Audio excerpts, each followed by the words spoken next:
Students, arrays हमारा next topic है।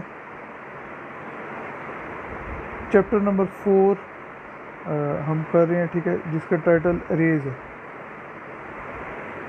अच्छा, अरे होती क्या है असल में? अभी तक जो चीज़ हम पढ़ रहे थे वो उसमें हमने सिंगल वेरिएबल्स का इस्तेमाल किया था, ठीक है। एक वेरिएबल में एक वैल्यू स्टोर हो सकती है। तो अगर हम एक ऐसी चीज़ की बात करें जिसमें हम एक से ज़्यादा वैल्यूज़ को स्टोर कर सकें, तो उस चीज़ को हम अरे कहते हैं, ठीक है। यानी कि एक जो अरे होती है उसके अंदर हम वेरिएबल्स या कॉन्स्टेंट्स उनको हम स्टोर कर सकते हैं, ठीक है। मतलब है कि एक से ज़्यादा वेरिएबल्स या कॉन्स्टेंट्स, ठीक है। यानी कि ये लिस्ट ऑफ आइटम्स है। अरे जो है असल में क्या है, वो लिस्ट ऑफ आइटम्स है। इसके अंदर यानी कि हम मुख्तलिफ़ चीज़ें स्टोर कर सकते हैं। अगर हमने फ़र्ज़ करें 200 स्टूडेंट्स के नाम स्टोर करने हैं, तो हम नॉर्मल तरीके से अगर काम करें तो फिर हमें 200 वेरिएबल्स पहले बनाने पड़ेंगे, फिर हम उनमें स्टोर करेंगे सारे नाम। तो ये काम अगर हम अरे की मदद से करें तो फिर वो काम हमारा बहुत जल्दी हो जाएगा, ठीक है। हम एक ही अरे बनाएंगे, उसी के अंदर हम 200 नाम स्टोर कर लेंगे। तो इस तरह जो है वो हमें बहुत ज़्यादा फ़ायदा होता है, ठीक है, अरे का इस्तेमाल करने से। तो एक अरे के अंदर एक ही टाइप का डाटा स्टोर किया जा सकता है, ठीक है। सेम टाइप ऑफ डाटा एक अरे के अंदर हम स्टोर करते हैं। अगर वो न्यूमेरिक अरे है तो उसमें फिर नंबर्स को स्टोर कर सकेंगे, ठीक है। अगर वो करेक्टर्स की अरे है, ठीक है, जिसमें टेक्स्ट स्टोर कर सकते हैं, स्ट्रिंग्स को स्टोर करते हैं, तो फिर उसमें हम फिर स्ट्रिंग को स्टोर कर सकेंगे। अच्छा, अब इसका जो सिंटेक्स है वो इस तरह से है कि सबसे पहले अरे का नाम लिखते हैं हम, ठीक है। जब भी हमने एक अरे को बनाना है उसका अरे का नाम लिखेंगे। फॉर एग्जांपल स्टूडेंट्स के नाम से अरे बना दी हमने, और उसके बाद फिर पैरेंथेसिस के अंदर, ठीक है, ब्रैकेट्स के अंदर हम उस अरे का साइज़ लिखेंगे कि उसके अंदर हमने कितने एलिमेंट्स डालने हैं। फॉर एग्जांपल हमने 5 नाम स्टोर करने हैं एक अरे के अंदर, जिस अरे का नाम n है, ठीक है। तो उसके लिए फिर हम साइज़ इसका फिर 5 लिखेंगे। अच्छा, अब ये एग्जांपल है एक। इस एग्जांपल के अंदर n के नाम से एक अरे बनाई गई है, ठीक है। और इस अरे के अंदर हमने स्ट्रिंग वेरिएबल्स को स्टोर करना है, ठीक है। स्ट्रिंग्स को यानी स्टोर करना है। वेरिएबल्स है या कॉन्स्टेंट है, तो स्ट्रिंग्स के लिए डॉलर का साइन इस्तेमाल होता है, इसलिए हमने एंड डॉलर के नाम से अरे बनाई, और उसके आगे पैरेंथेसिस में जब इसको बनाया तो उस टाइम इसके आगे जो है वो हम फिर 5 लिखेंगे, ठीक है। एन डॉलर और उसके बाद ब्रैकेट्स में 5, तो ये एक अरे बन जाएगी। अब इसमें हमने वैल्यूज़ को स्टोर करना है, ठीक है। तो इसकी जो सबसे पहली वैल्यू जो है वो 0 होती है, ठीक है। एक अरे जहाँ से स्टार्ट होता है वहाँ से जो है वो हम 0 से स्टार्ट करते हैं। इसको इसकी इंडेक्स वैल्यू हम कहते हैं, ठीक है। और जो एक वैल्यू अरे के अंदर डाली जाती है उसको उसका एलिमेंट कहा जाता है। तो हमने क्या किया, सबसे पहले जो n डॉलर अरे है उसका जो 0 नंबर वाला एलिमेंट है उसमें, जिसकी इंडेक्स वैल्यू 0 है, उसमें हमने सलीम को स्टोर कर दिया। फिर उससे अगला जो एलिमेंट है उस अरे का, उसमें आसमा को स्टोर किया। फिर नेक्स्ट में मजीद को, उसके बाद फिर बुशरा, फिर महमूद, ठीक है। तो ये 5 नाम स्टोर हो गए एक अरे के अंदर, ठीक है, जो कि हमने एंड डॉलर के नाम से बनाई थी, और उसका साइज़ हमने 5 रखा था, ठीक है। तो इस तरह से हम इसके अंदर फिर प्रोग्रामिंग की मदद से इसमें हम फिर स्टोर करते हैं, ठीक है, कोड की मदद से मुख्तलिफ़ वैल्यूज़ को उसके मुख्तलिफ़ एलिमेंट्स के अंदर। अच्छा, तो इंट्रोडक्शन इसका थोड़ा सा अगर मैं आपको दूँ तो वो, जैसे पहले ही मैंने बताया कि नॉर्मल अगर वेरिएबल्स को हम इस्तेमाल करें तो जहाँ पे हमें ज़्यादा नंबर्स के साथ काम करना पड़ता है, ज़्यादा वेरिएबल्स की हमें ज़रूरत जब पड़ जाए, जैसे कि मैंने एग्जांपल दी थी कि स्टूडेंट्स, अगर 100 स्टूडेंट्स के नाम हमने लिखने हैं तो फिर हमें 100 वेरिएबल्स बनाने पड़ेंगे, ठीक है, जो कि बहुत कम्प्लेक्स काम हो जाएगा, बहुत मुश्किल सिचुएशन हो जाएगी, और टाइम भी बहुत ज़ाया होगा। तो उससे बेहतर ये है कि हम एक अरे बना लें, ठीक है। तो सिंगल अरे के अंदर हम फिर 100 नाम आसानी से स्टोर कर सकते हैं, ठीक है। इसमें हम वेरिएबल्स या कॉन्स्टेंट्स दोनों को हम स्टोर कर सकते हैं, और सेम टाइप के ठीक है, डाटा को हम इसमें प्रोसेस करते हैं अरे के अंदर। सेम टाइप ऑफ डाटा हम डाल सकते हैं एक ही तरह का।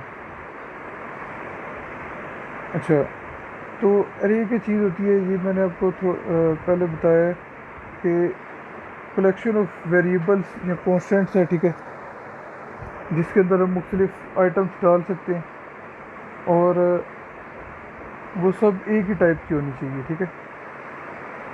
इस चीज़ को हम अरे कहते हैं। उसके बाद जो एक अरे के अंदर एक सिंगल वैल्यू है, ठीक है, यानी कि जो एक उसकी चीज़ है, जैसे मैंने सलीम एक एग्जांपल दी थी जिसमें हमने सलीम को स्टोर किया था एंड डॉलर ब्रैकेट्स में ज़ीरो लिख के। वो जो एक चीज़ है उसकी एक मेमोरी लोकेशन जिसमें हम एक सिंगल वैल्यू को स्टोर करते हैं, उसको हम अरे का एलिमेंट कहते हैं, ठीक है। ये भी थोड़ा सा मैंने आपको पहले बताया इसके बारे में। अच्छा, तो जो एक अरे है वो कंप्यूटर की मेमोरी के अंदर कंसेक्टिव मेमोरी लोकेशंस के तौर पे पाई जाती है, ठीक है। यानी कि कुछ मेमोरी लोकेशंस है लेकिन वो इकट्ठी होती हैं, ठीक है, मेमोरी लोकेशंस। जैसे कि अगर 5 नंबर की अरे है तो पहला एलिमेंट उसका उसके साथ ही दूसरा होगा, उसके साथ ही तीसरा, फिर चौथा, फिर पाँचवा, ठीक है। तो मेमोरी के अंदर वो इस तरह से पड़े होंगे। अच्छा, अब ये जो मेमोरी लोकेशन है उनकी, ठीक है, जो उनके एड्रेस हैं कि वो मेमोरी में किस जगह पे पड़े हुए हैं, उसको हम एलिमेंट्स कहते हैं, ठीक है, अरे का। वो जो मेमोरी लोकेशन था, यानी एक मेमोरी लोकेशन को एक एलिमेंट कहेंगे, दूसरी लोकेशन को दूसरा एलिमेंट, क्योंकि वेरिएबल्स में भी ऐसे ही होता है कि वो भी एक मेमोरी लोकेशन ही होती है और उसको एक नाम दे दिया जाता है। तो इसमें आप समझ लें कि एक अरे के अंदर अगर 5 उसका साइज़ बनाया हमने, ठीक है, तो फिर 5 वेरिएबल्स एक किस्म के उसके अंदर स्टोर हुए हैं, ठीक है। तो उन वेरिएबल्स को लेकिन अरे के अंदर एलिमेंट कहते हैं। तो ठीक है, 5 एलिमेंट उसमें होंगे और सब की अपनी अपनी मेमोरी लोकेशन है। अच्छा, तो एक अरे का लाजमी तौर पे एक नाम होता है, ठीक है, और दूसरी चीज़ जो है वो उसकी एक लोकेशन नंबर या पोजीशन नंबर उसको कहते हैं, वो चीज़ भी होती है साथ, ठीक है, जो एलिमेंट्स होते हैं उनके। यानी कि एक एलिमेंट को अगर हमने एक्सेस करना है, एक एलिमेंट के अंदर हमने डाटा स्टोर करना है या उसके अंदर से डाटा हासिल करना है, तो उसको रेफ़र करने के लिए हम उसका पोजीशन नंबर इस्तेमाल करेंगे, ठीक है। पोजीशन नंबर भी इसको कहते हैं और लोकेशन नंबर भी कहते हैं। जैसे हमने उसको करने के लिए क्या करेंगे कि पहले अरे का नाम लिखते हैं, फिर ब्रैकेट के अंदर उसका इंडेक्स नंबर लिखते हैं। अच्छा, अब इसका जो पोजीशन नंबर होता है उसको हम इंडेक्स या सबस्क्रिप्ट कहते हैं, ठीक है, कि ये किस नंबर पे पाया जाता है, जो कि 0, 1, 2, 3। मैंने अभी एक लास्ट एग्जांपल ली थी, उसमें मैंने इस तरह से नंबरिंग की हुई थी। उसकी पहले को 0 का नाम दिया था, फिर उसके बाद 1 का, फिर 2 का, यानी सलीम जिसमें स्टोर किया था उसका जो इंडेक्स है वो 0 है, ठीक है। इस तरह से यानी इसको हम इस्तेमाल करते हैं। अच्छा, तो ये जो सबस्क्रिप्ट है उसको ब्रैकेट्स के अंदर लिखा जाता है लाजमी तौर पे अरे का नाम लिखने के बाद, जो कि मैंने अभी आपको बताया। पहले अरे का नाम लिखेंगे एंड डॉलर, ठीक है, फर्ज कर अरे का नाम है, उसके बाद ब्रैकेट में हमने लिख दिया 1। अब ये 1 जो है ना, ये दूसरे एलिमेंट को रेफ़र कर रहा है, ठीक है दूसरे एलिमेंट का इंडेक्स है ये, पहले का 0 होता है हमेशा, ठीक है, तो ये दूसरे का। तो अब इसके अंदर जो भी हम स्टोर करना चाहते हैं या इधर से हासिल करना चाहते हैं, इसके ज़रिए हम करेंगे, ठीक है, इसको इस्तेमाल करते हुए। अच्छा, तो पहला नंबर तो 0 होगा, ठीक है, हमेशा इंडेक्स वैल्यू पहली तो 0 होती है, उसके बाद फिर इंक्रीमेंट होती जाती है, यानी उससे अगली 1, फिर 2, फिर 3, एक बढ़ता जाता है उसमें। अच्छा, अब सिंटेक्स इसका जैसे मैं आपको पहले बता चुका हूँ, पहले अरे का नाम आता है, फिर उसके बाद अरे का साइज़ लिखा जाता है, ठीक है।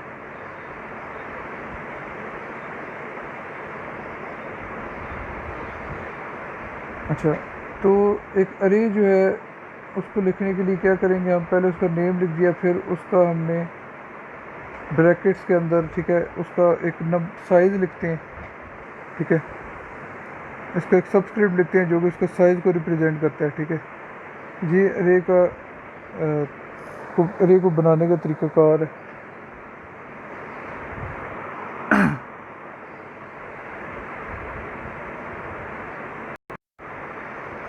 अच्छा, तो सबसे पहले जो है वो अरे का नेम आएगा, ठीक है। इसको हम अरे वेरिएबल भी कह सकते हैं, ठीक है। यानी ये वो वेरिएबल है जो कि एक लिस्ट ऑफ आइटम है, जो कि एक अरे है, ठीक है। अरे खुद भी एक वेरिएबल ही है, ठीक है, लेकिन वो ज़्यादा वैल्यू को स्टोर कर सकते हैं, एक से ज़्यादा वैल्यू। अच्छा, तो उसके बाद जो उसका अरे का साइज़ है, वो उसके बाद जो ब्रैकेट्स में यानी कि लिखा जाता है, वो उसका सबस्क्रिप्ट या इंडेक्स वैल्यू है, ठीक है। वो जो साइज़ होता है उसका, यानी कि असल में ऐसे है कि उसके ज़रिए हम उसका साइज़ बता देते हैं कि उसके अंदर कितने एलिमेंट्स होंगे, ठीक है। उस अरे के अंदर अगर हम 5 लिखते हैं तो फिर 5 उसके एलिमेंट्स होंगे। अच्छा, तो जितने भी एलिमेंट्स अरे के अंदर है, हर एलिमेंट को एक यूनिक स्टोरेज लोकेशन देते हैं हम, ठीक है। यूनिक मेमोरी लोकेशन अलोकेट की जाती है, उसकी अपनी एक जगह होती है जहाँ पे वो फिर वैल्यू स्टोर कर सकते हैं हर एलिमेंट की, ठीक है, जितने भी एलिमेंट्स अरे के अंदर है।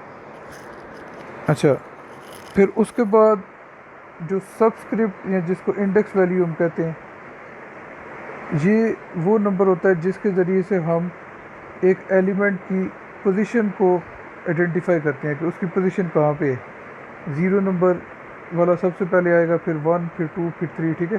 तो ये जो नंबर्स होते हैं इनको हम सबस्क्रिप्ट या इंडेक्स वैल्यू कहते हैं।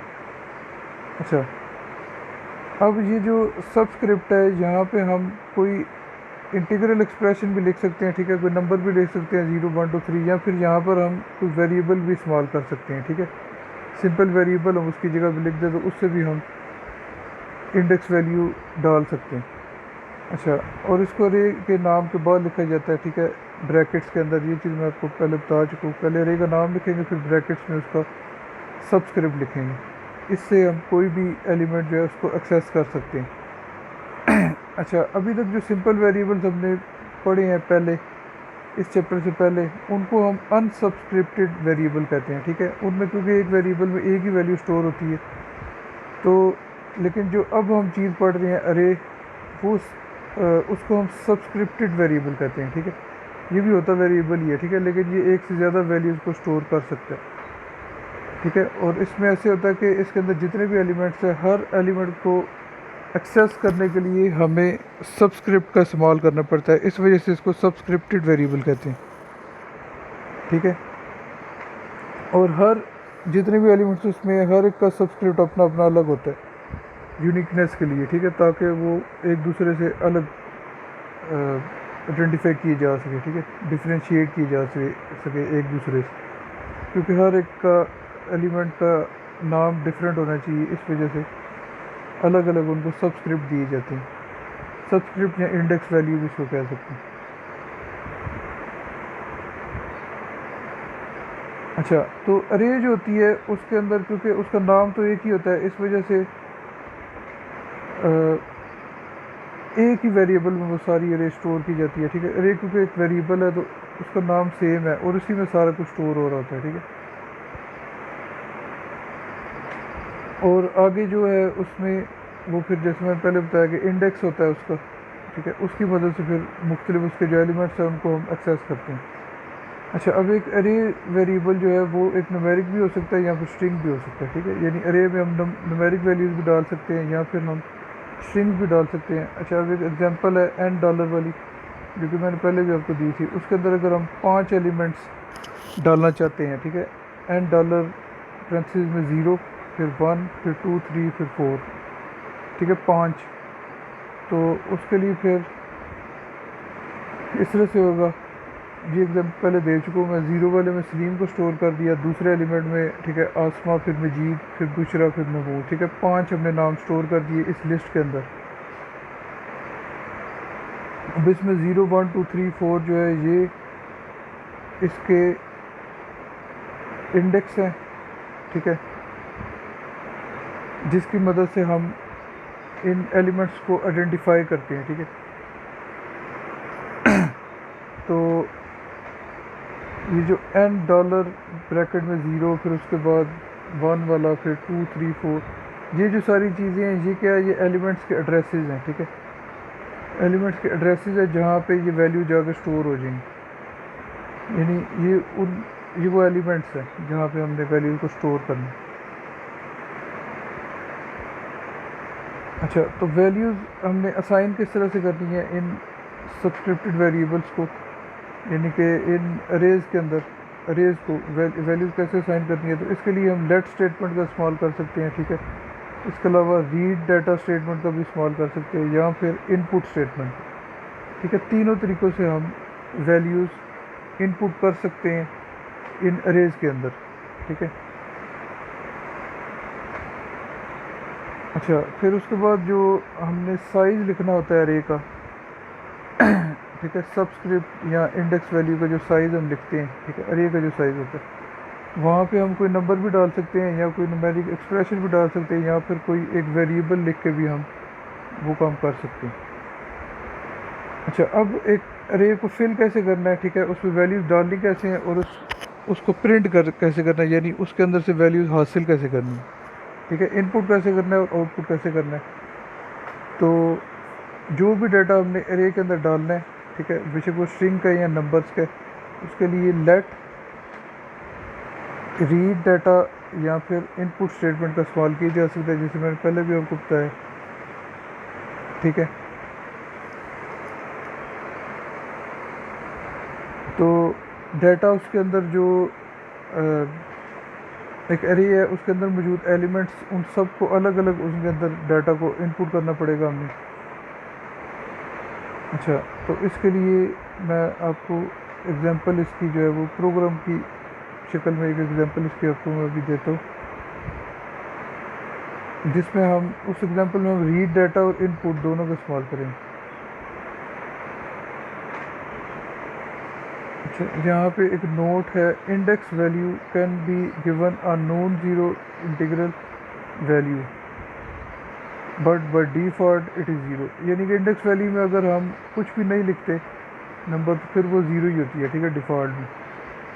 और उस ज़ीरो के अलावा कुछ और भी नंबर हम लिख सकते हैं, ठीक है, उसकी इंडेक्स नंबर वाली जगह। अच्छा, अब ये एग्जांपल है, ये मैं अभी आपको प्रैक्टिकली करके भी दिखाऊंगा। इसमें क्या किया गया है कि एक फोर लूप पहले चलाया गया है लाइन नंबर 10 पे, फोर के इज इक्वल टू 1 to 4, ठीक है। के एक वेरिएबल है जिसकी वैल्यू पहले 1 होगी, फिर 2, फिर 3, फिर 4। अच्छा, फिर उसके बाद रीड डाटा का इस्तेमाल किया जा रहा है, तो रीड के अंदर हमने अरे बना दी, रीड में हमने लिखा एंड डॉलर ब्रैकेट्स में के। अब इसमें इससे ऐसे होगा, के लिखने की वजह से पहले इसकी वैल्यू 1 आएगी लूप की वजह से, फिर बाद में 2 बनेगी, फिर 3, फिर 4। तो इस तरह वो अलग अलग वैल्यूज़ को रीड कर सकते हैं, ठीक है। यानी स्ट्रिंग के एलिमेंट्स इस तरह एक्सेस होते रहेंगे। ये के जो है ये इंडेक्स का काम कर रहा है स्ट्रिंग, पहले इसको हर 1 की वैल्यू मिलेगी तो वो एलिमेंट नंबर जो है वो पहला बन जाएगा, फिर उसके बाद जब 2 आएगा तो फिर दूसरा एलिमेंट बन जाएगा। इसमें ज़ीरो हमने इस्तेमाल ही नहीं किया, तो हम यही नोट में बताया गया था बेसिकली कि हम अगर उसको शुरू ही 1 से कर रहे हैं, ठीक है, खुद उसको 1 का नाम दे के कर रहे हैं, तो फिर तो वो 1 से हम शुरू कर सकते हैं। अगर लेकिन डिफ़ॉल्ट से अगर करेंगे तो फिर ऑटोमेटिकली करना चाहेंगे तो फिर ज़ीरो ही पहले एलिमेंट का इंडेक्स ज़ीरो ही होता है। फिर अब रीड करने के बाद 30 नंबर लाइन पे हम इसको प्रिंट भी करते जा रहे हैं स्क्रीन पे, ठीक है, एंड डॉलर ब्रैकेट्स में के, यानी कि जो पहला एलिमेंट आएगा उसमें जो भी हमने डाटा डाला होगा, ठीक है, जो भी इनपुट किया होगा वो स्क्रीन पे लिखा होकर आ जाएगा, ठीक है। फिर नेक्स्ट के, ठीक है, नेक्स्ट के की वजह से ये वापस 10 पे जाता है, ठीक है। 10 पे जाने के बाद पहले 1 था, फिर 2 बन जाएगा, इसी तरह फिर 3, फिर 4। तो 4 वैल्यूज़ उसने रीड करनी है, और रीड जो ऊपर लिखा था उसका डाटा यहाँ पे लिखा हुआ है, ठीक है।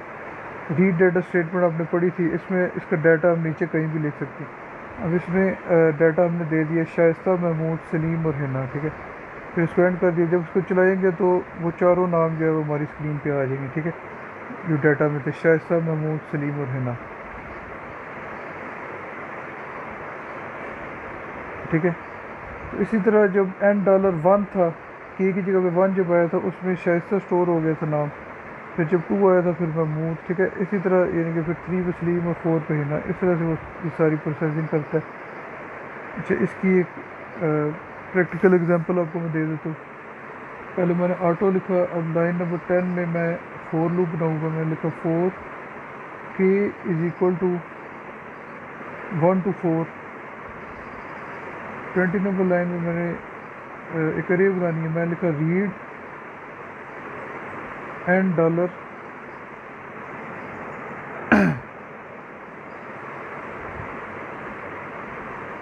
ब्रैकेट्स में मैंने के लिख दिया। अच्छा, अब मैंने इसको प्रिंट भी साफ करना है, तो मैंने लिख दिया प्रिंट एंड डॉलर ब्रैकेट्स के अंदर के। ठीक है, यानी जो पहली वैल्यू आएगी वो पहले रीड होगी, फिर उसको प्रिंट भी हो जाएगी, फिर दूसरी वैल्यू भी ऐसी डाटा से वो उसको रीड करेगा, फिर प्रिंट भी कर देगा, फिर नेक्स्ट के कर दिया, नेक्स्ट के से ठीक है वापस 10 पे हो जाता है। अब 50 नंबर लाइन पे मैंने उसको डाटा दिया। ठीक है, डाटा में डाल दूँ अब्दुल्ला कामा तला कामा मुशाहिद और फिर कामा शाहजेब। ठीक है, ये चार नाम मैंने डाल लिए। अब ये सारे अरे के अंदर स्टोर हो जाएंगे चारों नाम। ठीक है, अब इसको मैंने एंड कर दी और 30 नंबर लाइन की वजह से प्रिंट भी होंगे। मैंने जब चलाया तो आपके सामने ये चारों नाम प्रिंट होके आ गया, क्योंकि मैंने उसको प्रिंट के लिए बोला हुआ था लाइन नंबर 30 में। अच्छा, अब इसकी दूसरी एग्जांपल है। इसका भी काम सेम ही है, इस प्रोग्राम का भी। फ़र्क ये है कि इसमें जो चारों नाम है वो यूज़र अपनी मर्ज़ी के डालेगा खुद प्रोग्राम चलाने के बाद। ठीक है, लास्ट एग्जांपल में हमने खुद प्रोग्राम बनाते हुए ये चारों वैल्यूज़ रीड डाटा की मदद से डाली थी। अब इसमें भी पहले लूप चलाएंगे फॉर के इज इक्वल टू 1 to 4। ठीक है, उसके बाद इनपुट स्टेटमेंट डाली हमने। ठीक है, इनपुट स्टेटमेंट के ज़रिए यूज़र अपनी मर्ज़ी की वैल्यूज़ डालेगा। ठीक है, फिर पेरेंथेसिस में कोटेशन मार्क से हमने लिखा enter the name of the student, फिर हमने लिख दिया कामा एंड डॉलर ब्रैकेट्स में के। अच्छा, यानी कि अब ये अरे इसके सामने मौजूद है। ठीक है, तो एंड डॉलर के की जगह पे पहले 1 आएगा। ठीक है, तो यूज़र पहला नाम इनपुट कर देगा, फिर उसके बाद के की वाली जगह पे 2 आएगा, क्योंकि 30 नंबर पे नेक्स्ट के लिखा हुआ। तो 1 के बाद 2 के की वैल्यू हो जाएगी, फिर दूसरा नाम यूज़र एंटर करेगा, फिर इसी तरह फिर तीसरा, फिर चौथा। 40 नंबर लाइन पे हमने एक अलग फोर लूप बनाया प्रिंटिंग के लिए। यहाँ पे हमने सेम वही चीज़ लिखी फॉर के इज इक्वल टू 1 to 4। ठीक है, के पे हमने एक लूप चलाना है। ठीक है, तो इस पर 50 नंबर लाइन पे हमने लिख दिया प्रिंट एंड डॉलर के। ठीक है, ब्रैकेट्स में के, यानी कि सारी वैल्यूज़ को प्रिंट कर देगा बारी बारी। के लूप के ज़रिए इसमें वैल्यूज़ 1 2 3 4 चारों आएंगी, फिर नेक्स्ट के। ठीक है, इसकी वजह से ये लूप वापस 40 पे जाता है। ठीक है, 1 से लेकर 4 तक चलेगा, चारों वैल्यूज़ को प्रिंट करेगा, फिर एंड हो जाएगी। इस तरह अगर 4 नाम यूज़र एंटर करता है, शाइस्ता, महमूद, सलीम और हिना, तो ये चारों नाम एज इट इज़ स्क्रीन पे लिखे हुए आ जाएंगे। ये भी मैं प्रैक्टिकली करके दिखा देता हूँ। पहले मैं ऑटो करूँगा, इसके बाद पहली लाइन पे मैं फोर लूप चलाऊँगा।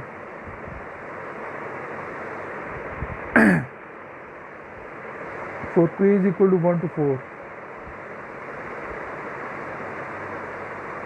इसमें यह कि इनपुट का काम अलग हो गया। ठीक है, जिसमें यूज़र इनपुट करेगा अपनी मर्ज़ी का, और प्रिंटिंग का काम जो है वो अलग हो गया। प्रिंटिंग का कोड अलग है, उसके लिए अलग ही लूप चल रहा है। ठीक है, और इसके लिए अलग इनपुट के लिए अलग लूप चल रहा है।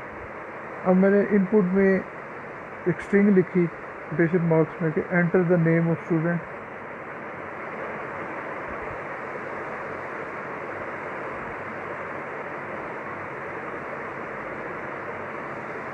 अच्छा, इसके बाद कॉमा डालने के बाद मैं स्ट्रिंग का नाम लिख दूँगा, स्ट्रिंग बना दूँगा यहाँ पे, अरे बना दूँगा एक। ठीक है, एंड डॉलर के नाम से, और उसका साइज़ मैं के रख दूँगा। ठीक है, यानी के के ज़रिए जो भी वैल्यूज़ आती गई वो इसमें असाइन होती जाएंगी। फिर नेक्स्ट के। ठीक है, ये लूप ख़त्म हो गया। अब दूसरा लूप मैं शुरू करूँगा प्रिंटिंग के लिए। पहले इनपुट का काम ख़त्म हो गया। इसमें मैंने अब लिखा 4k = 1 to 4।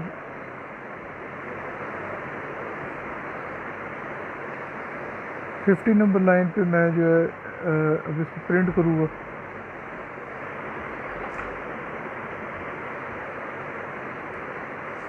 Print and dollar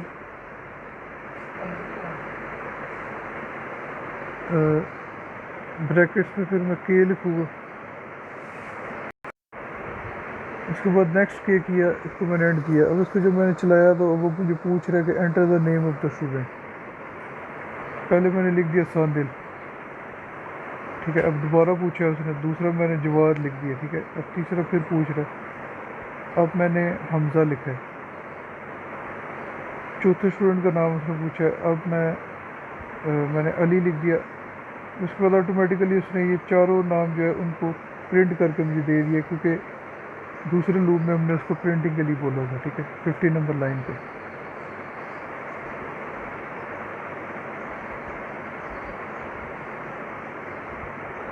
अल्लाह हाफिज़।